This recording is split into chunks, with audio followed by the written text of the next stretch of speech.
نناقش بعض مخرجات الجمعية العامة 47 للاتحاد الافريقي لكرة القدم بحضور رئيس الاتحاد الجزائري لكرة القدم وليد صادي والامين العام نذير بوزناد، كما سنشاهد في الصورة فريد معطاوي مصادر من كينشاسا حيث عقدت الجمعية العامة 47 للاتحاد الافريقي لكرة القدم كاف.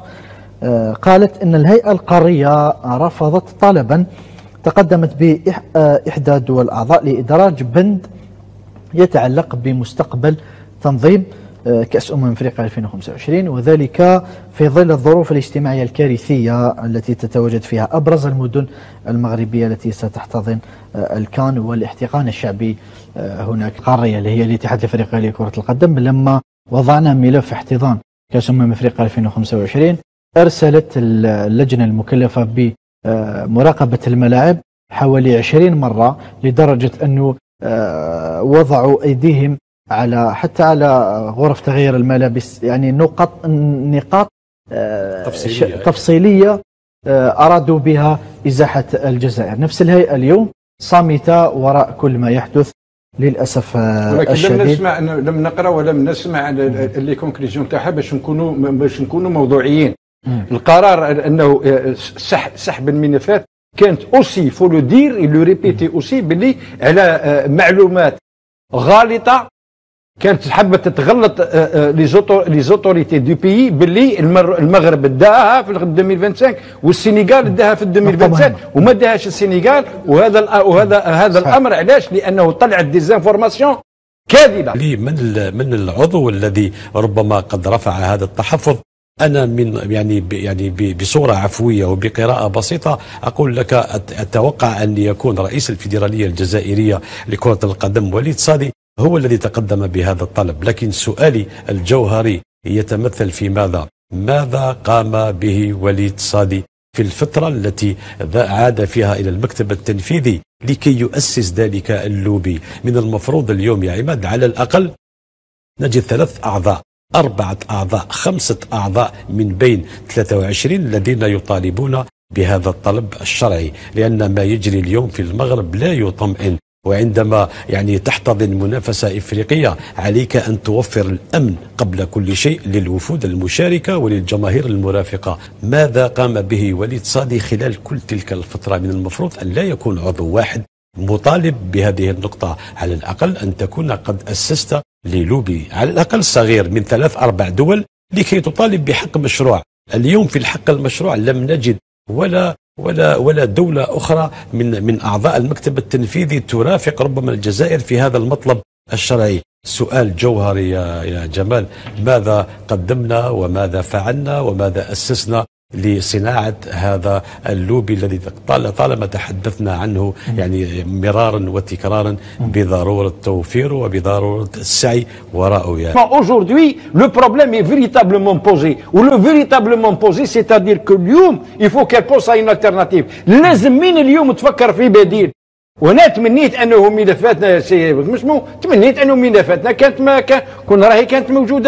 راهي موجوده في وعلاش سحبناها. on n'avait pas de raison de les retirer à l'époque. واضح جمال مسعودان. لو كما قلت صارت في بلد اخر يتخذوا القرار بشكل فوري وعاجل، يلغي لك الاخر، يبداو يجهزوا كاش بلد راهو جاهز ولا يديكاليو التاريخ تاع لاكان. ولكن واش رانا نشوفوا هذه فيه تجاوزات خطيره. أكيد. كل وفد دوكا راه متخوف باش ينتقل للبلد. هذا اللي يتحرك يجي لجنه التعذيب، اللي يتحرك يجي لجنه التعذيب، والله ما نرحموه. اللي يتحرك يرد باله، اللي يتحرك أن يقولها لهم إذا يشوفوني لهم في الليل وإياكم يتحرك. في بطولة محترفة في نادي محترف، هل من الطبيعي أن نشهد مثل هذه التذكرة؟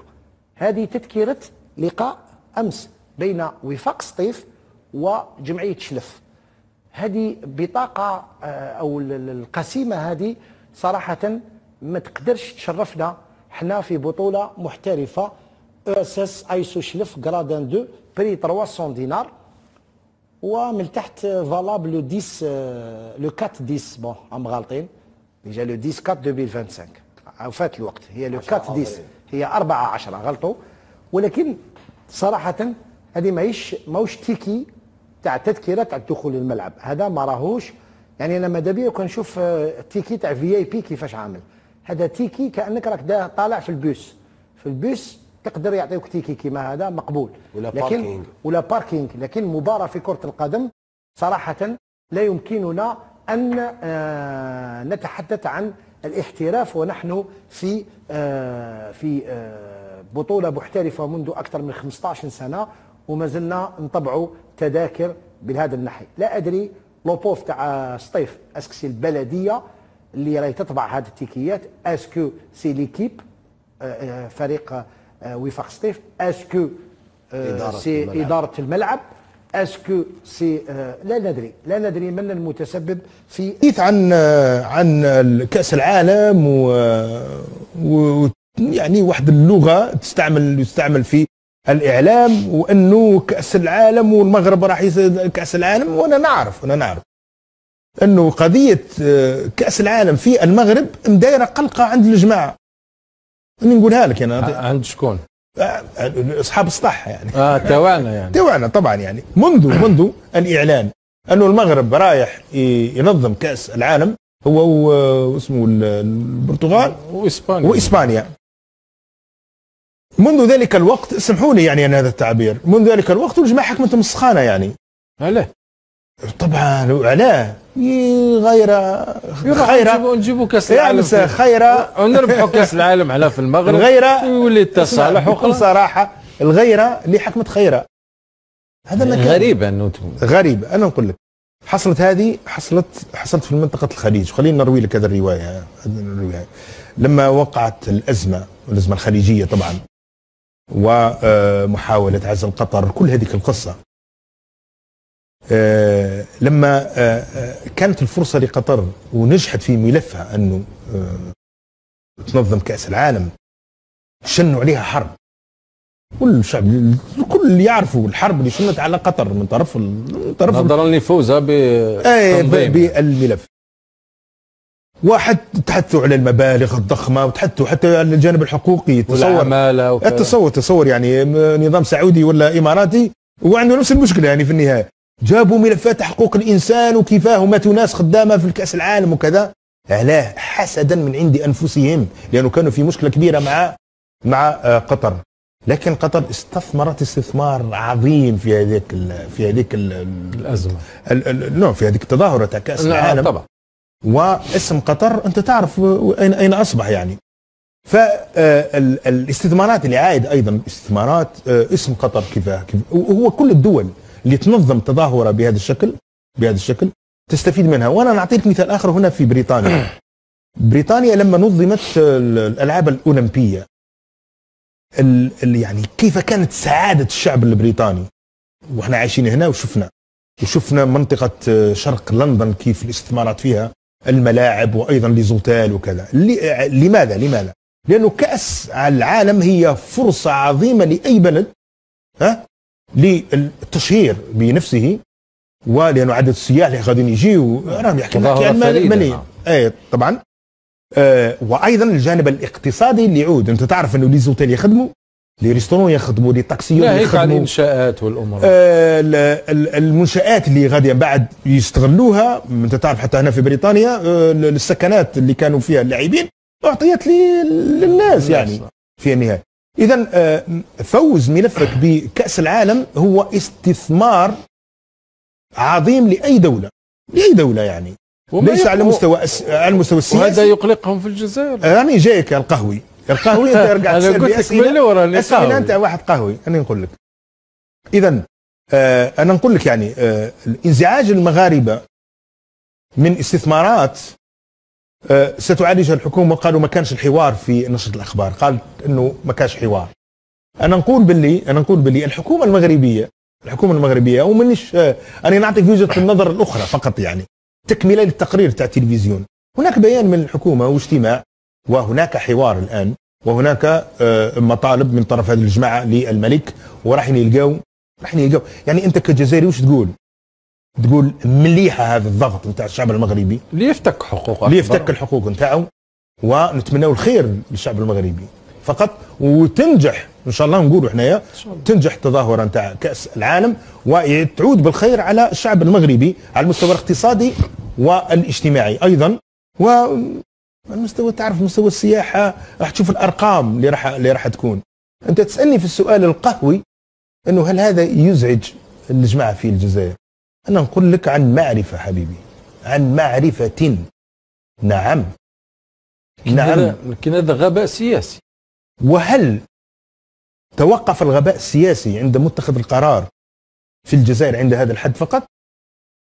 هل التعامل مع اسبانيا لم يكن غباء سياسيا؟ لا انا نحكي. هل ملف تاع فرنسا اللي انتقل من الزياره الرونديفو دو ليستوار الى هذه القطيعه فجاه لاجل سبب قضيه خارجه اصلا عن العلاقات الجزائريه الفرنسيه، اليس غباء سياسيا؟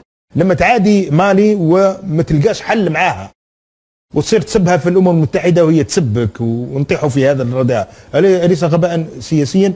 لما انت توري المظاهرات في المغرب وتقول انه الشعب استطاع ان يفتك حقوقه وانه كذا، اليس غباء سياسيا كما قال ابو طالب؟ في نفس الوقت تنزل الشرطه في العاصمه لانك خايف يخرجوا، لانك خايف يخرجوا لك يوم الجمعه. الغباء السياسي انك تتحدث عن حقوق الانسان في المغرب وتحثوا حتى حقوق الانسان في مالي، تحثوا على حقوق الانسان في فرنسا يا رجل. نعم معنا تقرير عن فرنسا، لكن حبيت نقول لك حاجه، وانت الانتهاكات حقوق الانسان في بلادك ما تقدرش تقول عليها كلمه. يا اخي رئيس حزب يحكموا عليه يعتقلوه بعد 24 ساعه من تصريح تلفزيوني عجيب. شوف داروا فيه واش داروا في مرته فتحي غراس. نعم وزوجة نتاعو. شوف اش راهو واقع مع عبد الوكيل بلام، مع كريم طابو، مع علي بالحاج، مع العشرات من المعتقلين. هذه قماري، المئات من المعتقلين ما تقدرش تحكي عليهم، وجاي انت تحكي على